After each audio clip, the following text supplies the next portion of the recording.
Hallo, heute gibt es den Carrot Cake von Starbucks. Ich habe ihn mir extra gekauft. Es ist keine bezahlte Produktplatzierung. Produktplatzierung. Es ist sogar möglich, dass ihr gerade meinen Magen knurren hören habt, weil mein Mikro hier ist und mein Magen hier. Und ich habe richtig Hunger und ich werde den gleich zum Mittagessen verspeisen. So, auf jeden Fall haben wir uns den geholt. Dann kann man nachher nämlich auch schön den Geschmackstest machen. Das kommt jetzt erstmal zur Seite. Und ich starte jetzt mit dem saftigen Karottenkuchen. Der muss richtig saftig sein. Also es ist wirklich ein Muss. Und ich gebe jetzt hier zuallererst Eier, die sind auf Raumtemperatur, in die Küchenmaschine. So, zusammen mit dem Zucker. Und dann schlage ich das ca. 5 Minuten lang richtig schön hellcremig.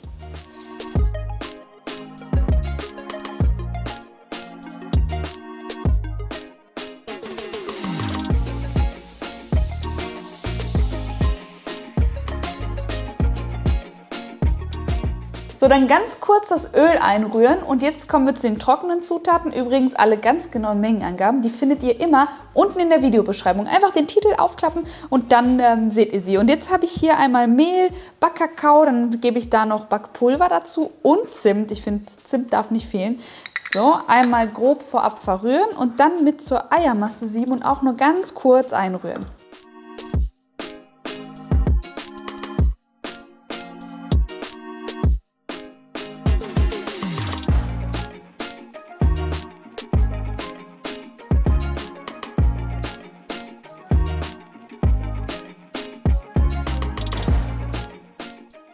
So, nachdem ihr die trockenen Zutaten nur ganz kurz eingerührt habt, auch noch Vanilleextrakt dazugeben. Und jetzt habe ich hier erstmal den vorerst fertigen Teig. Der muss jetzt aber noch aufgepimpt werden. Natürlich mit Karotten, die habe ich hier fein geraspelt. Die gebe ich hier direkt dazu. Außerdem Walnüsse und Rosinen. Ich bin ganz ehrlich, ich bin kein großer Rosinen-Fan. Deswegen habe ich bei mir jetzt ein bisschen weniger reingegeben. Wenn ihr Rosinen mögt, dann... Ich danke dir dafür. Ja, du magst sie auch nicht, ne? Mit Schokolade vielleicht? Ja, mit Schokolade überzogen gehen sie. So, dann gebe ich die noch dazu. Ihr könnt die Mengen wirklich variieren. Ihr könnt auch mehr Walnüsse und weniger Rosinen reingeben oder gar keine Rosinen.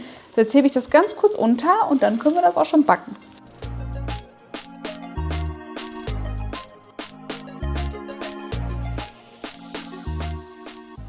Also wie man hier deutlich sehen kann, hat man hier viel Bodenanteil. Also 4 Böden sind es und die sind auch nicht gerade dünn. Daher mache ich es so, dass ich den Boden jetzt in 2 Tortenringen backe. Ihr könntet auch Springform nehmen, vollkommen egal. Habe ich jetzt auf 20 cm eingestellt und ich mache das deswegen unterteilt auf 2 Tortenringe, damit die gleichmäßig backen. Und wenn ihr jetzt die Masse in einem Tortenring backen würdet, dann würde die an der Oberfläche total austrocknen, dunkel werden und in der Mitte wahrscheinlich gar nicht gar werden. Aus dem Grund machen wir das so. Und ihr könnt den Ofen auch schon mal vorheizen. 180 Grad Ober- und Unterhitze, das ist ganz wichtig. Und dann backt er so für ungefähr 45 Minuten. Macht gerne die Stäbchenprobe.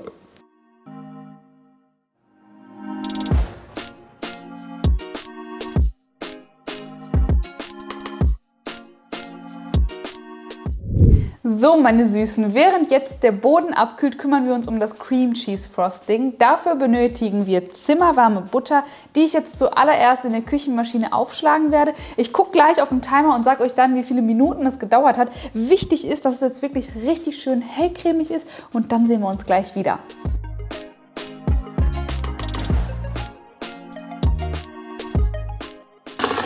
So 7 bis 7,5 Minuten dauert das Ganze in der Maschine und die Butter ist richtig schön hellcremig geworden. Genauso muss es sein. Und jetzt nehmen wir uns Doppelrahm-Frischkäse. Wichtig ist, bitte, bitte nicht die Light-Variante oder irgendwas Fettarmes nehmen. Es muss wirklich die Doppelrahmstufe sein.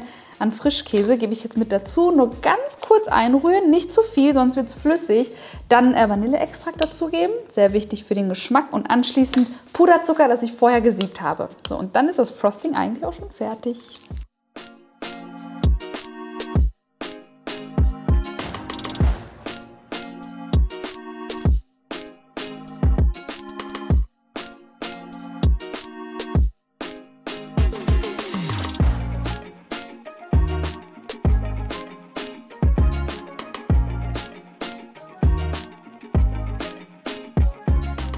So, das Frosting ist jetzt fertig und wenn es bei euch ein bisschen weicher ist als gedacht, weil es sollte schon sehr fest sein, dann einfach in die Kühlung geben, für eine halbe Stunde oder Stunde in den Kühlschrank, immer wieder umrühren. Bei mir ist das jetzt auch der Fall, weil es jetzt ziemlich warm ist, die Lichter sind an und ich mache das gleich auch so. Und in der Zwischenzeit unsere saftigen Böden einmal durchschneiden. Und können wir mal bitte heute über unsere Tortensäge sprechen? Ich bin heute mal wieder so stolz drauf, dass wir die eben haben.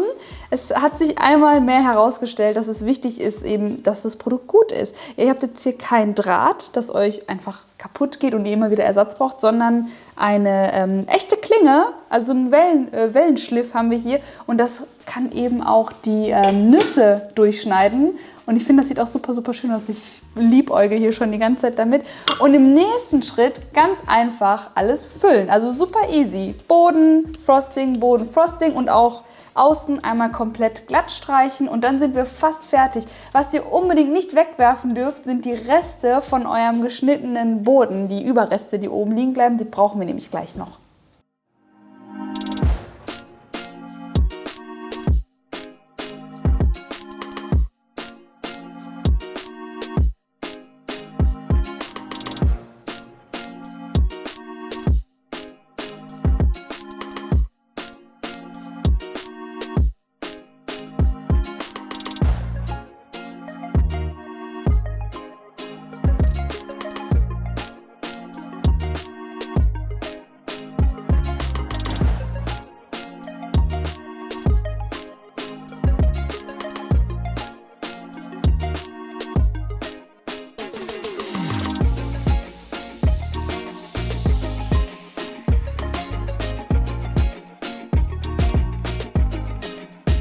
So, jetzt habe ich hier noch den übrig gebliebenen Tortenboden. Das war der Abschluss oben, den ihr einfach gerade weggeschnitten habt. Und den jetzt einfach mit den Händen richtig fein zerbröseln und an den Rand der Torte quasi dran kleben. Also ich habe jetzt nur diese 2 Stücke und ich finde komischerweise auch im Internet keinen ganzen Carrot Cake, also kein Foto davon.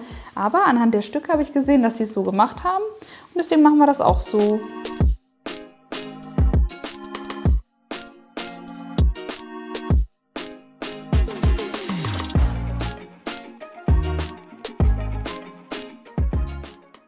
So, anschließend ca. 20 Minuten kühlen, dann wird die Oberfläche auch schön fest und dann könnt ihr mit weißer Kuvertüre und einer kleinen Lochtülle ganz einfach das Rautenmuster aufspritzen, so ist es ja im Original auch.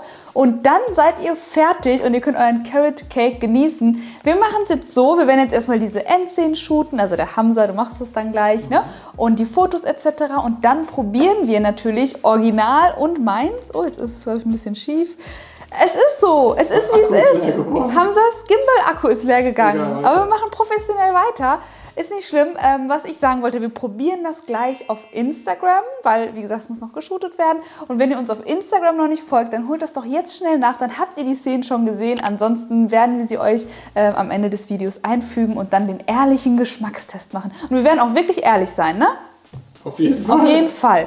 Okay, ganz viel Freude euch beim Nachmachen. Ich verabschiede mich schon mal offiziell. Ja, bitte schnell, mein Hand tut weh. Okay, haben Sie das Hand tut weh. Also bis zum nächsten Mal und bleibt bis zum Schluss dran. Tschüss.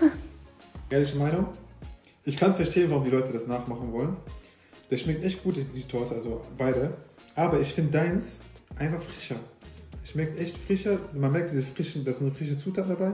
Hier ist es einfach nur, man merkt, dass es einfach von draußen gekauft ist. Egal, ob das jetzt fertig gekauft ist bei einer Konditorei oder, keine Ahnung, oder bei Starbucks. Man merkt, dass es industriell gemacht wurde. Ich merke das einfach sofort. Aber bei dir ist es einfach diese Liebe, die man schmeckt. Okay, was möchtest du, Schatzi? Kaffee, Tee? Soll ich dir irgendwas machen? Ja. Wir möchten... Ja. Ich gebe dir 100 Punkte. Alles gut gemacht, ne? Ja, hast du gut gemacht. Gut gelogen, ne? Ja, hast du gut gemacht. Der schmeckt viel geiler, ich schwöre.